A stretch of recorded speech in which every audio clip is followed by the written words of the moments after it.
What is happening, everyone? Welcome back to G-Ball Vision. Thank you for stopping in. Today we have another exciting unboxing to dig into for you guys. Before we get started, double check and make sure you are subscribed to the channel. I would love to have you here. And before you head out, do me a huge favor, hit the thumbs up button. I greatly appreciate it, everyone. It really helps push the video out there so more people can check it out. And feel free to let me know what you are carrying in your pockets today down in the comments. I love hearing from you guys. So we have a knife coming in from Kizer. Huge shout out to them for sending this in for us to take a look at. Now, the last Kizer that we unboxed became my favorite Kizer ever. And I thought that position would be held by this knife here that we are about to take a look at. So it's going to be very interesting to see if this knife can knock out the Kizer Mystic as my favorite. So microfiber cloth, paperwork, stickers, extra hardware, and we have a nice little Velcro pouch here. And let's see what I'm talking about. So we have the infamous Kizer Militao, guys. This has been one of the most popular knives over the last few months that I can remember. It's one that's actually stuck around and been ultra popular. Then they revamped it with a satin DLC S45 VN, DLC bolster, and a carbon fiber inlay version. So they really, kind of put this back out hot and heavy. And I have not been able to check out the Militao yet. This is the first time I am holding this knife, that I'm seeing this knife in person. It's a knife that I continuously missed out on, and it's just been a wild ride with the Mystic and the Militao. They both came out, I think, in the same month or relatively close to each other. And both of the knives I kind of overlooked / just passed on for the time being. And boy, was that a mistake, because then they sold out. You couldn't get them anymore. And they were very hard to acquire after they initially dropped. And then, you kind of just forget about stuff and hope to move on. And maybe someday eventually get them, at one point or another. And finally, I have this here. And I'm wondering if it can take the spot of the Mystic, because in my honest to God opinion, guys, the Kizer Mystic is my favorite knife from Kizer ever. We'll bring that out here in a moment. Let's check a couple of things with the Militao here. It's got some nice tight retention there on that milled clip. It's going to carry like a standard titanium milled clip. You have one single screw there holding this guy in. That'll look nice. There'll be a little bit poking out, but that looks nice and clean. What is going to be poking out? The retention maintains itself on the way out. Clip looks great. The micarta looks really good and feels really good. I do like, typically the less hardware, the better, but I do like this kind of four-corner hardware deal they have going on with the inlay. Clean on the pivot and bolster, looks great. I love how the micarta wraps around on the spine there. And then we have the same setup on the clip side, just with the told pivot and the clip screw there. Now, this is going to be right-hand carry only, but, that is, I don't know, by design, is that because of it's a question I've been getting asked quite a bit. Is that the designer's preference, or is that the company? I don't know. I would assume that it is the designer's preference, and if that's what the designer wants, then I believe that's what the company goes with. But I don't know that for sure. If somebody does, I'd be interested to hear.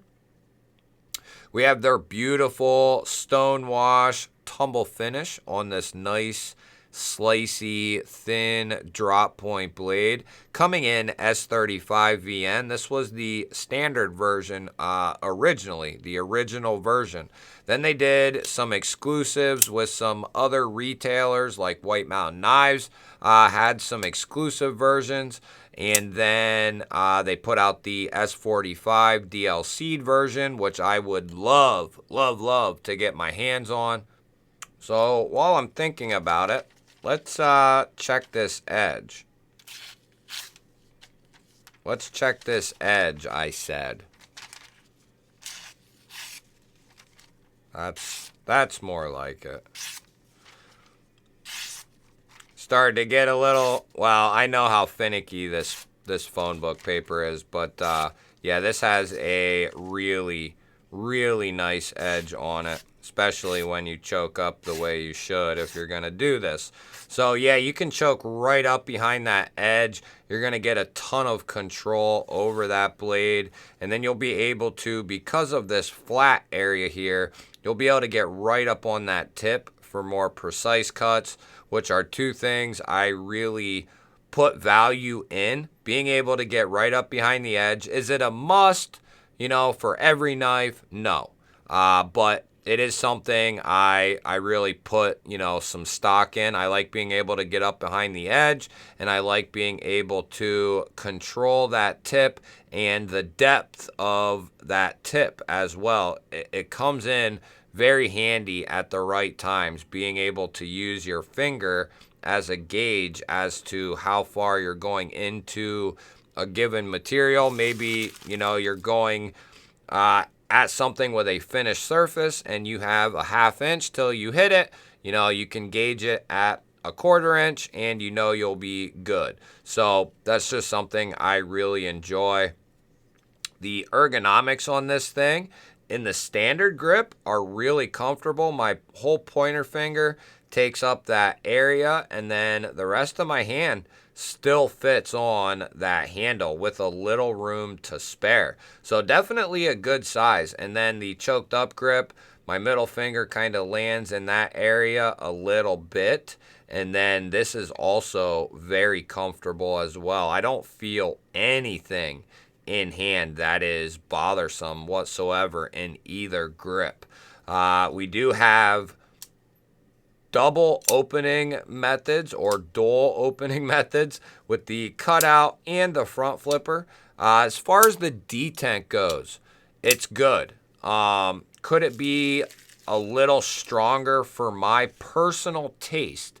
Yes, it could be a little stronger for my personal taste, but that is just me. I would say some people would probably not want it any stronger than it is. And then there might be some people with me that want it a little stronger, but it's not bad at all.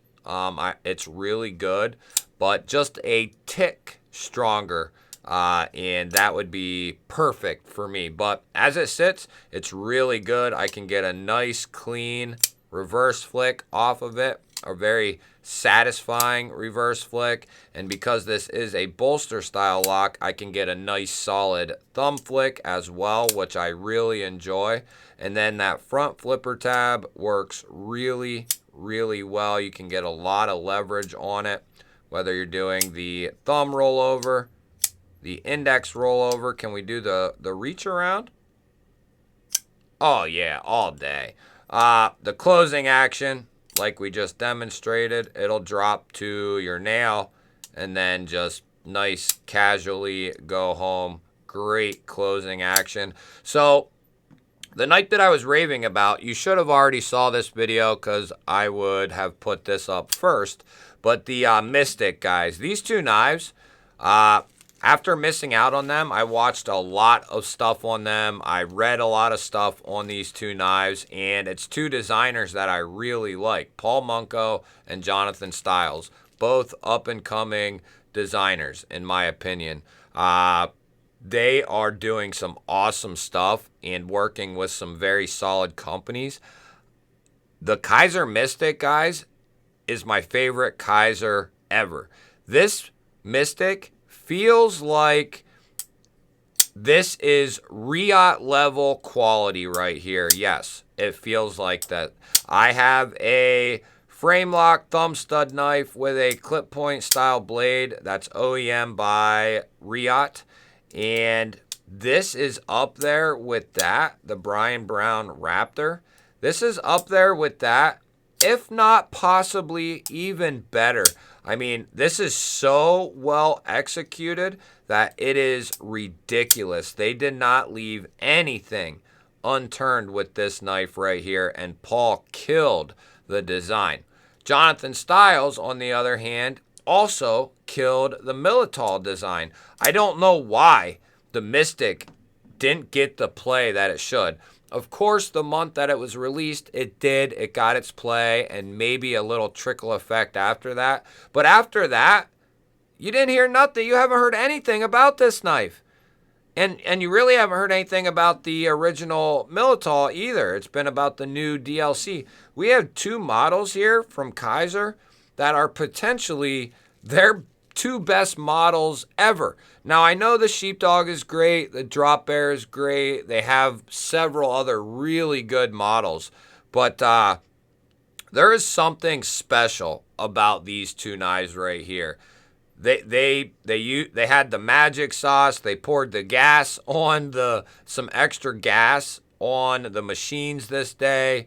I don't know, but if they continue to do stuff like this with their like $150 to $175 range of knives, wow, these are so impressive, guys, that it's been really astonishing. This thing blew my mind when I opened it up and unboxed it for the first time. I could not believe how good this knife is.